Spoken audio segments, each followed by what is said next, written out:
Naglatag na ng mga quarantine checkpoint ang ilang lalawigan sa Luzon para makasigurong hindi makapasok ang African swine fever sa kanilang lugar.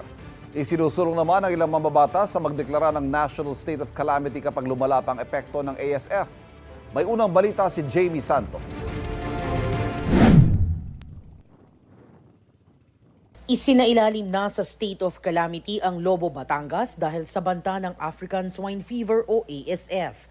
Ang Department of Agriculture maglalatag na ng checkpoints upang hindi makalabas ang mga infected na baboy. Magsasagawa rin daw sila ng mass testing at lahat ng baboy na magnegatibo sa pagsusuri ilalabas sa Batangas. 6 na bayan naman ng Quezon Province ang apektado ng ASF. Ito ang mga bayan ng San Andres, Lopez, Macalelon, Mauban, Candelaria at Chaong. ASF-free o walang na-monitor na ASF sa Alabat Island, Humalig at Patnanungan, Quezon.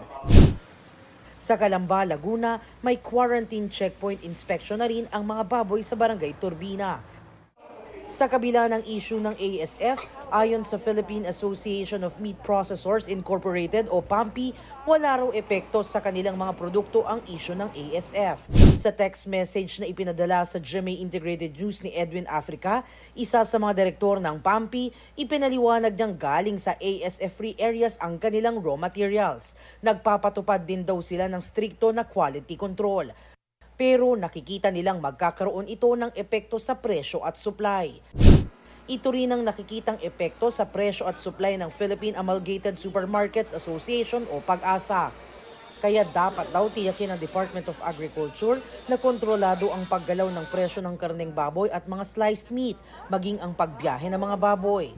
Dahil to lockdown certain daanan na naman, yun ang mahirap kasi dinadaan lang ang Batangas galing ng Bicol or somewhere else paakyat ng Luzon, they might be stopped there. Yun ang problema. Sa gitna ng issue ng ASF at posibleng pagtaas presyo ng mga processed meat, hindi naman daw natatakot bumili at kumain ng baboy ang ilang mamimili.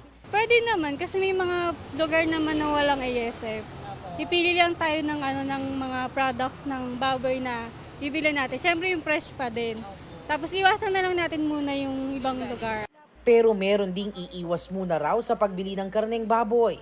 Hindi na ako kakain ng baboy dahil na dami na ngayon ng nakalat ng sakit na baboy. Ito ang unang balita. Jamie Santos para sa GMA Integrated News.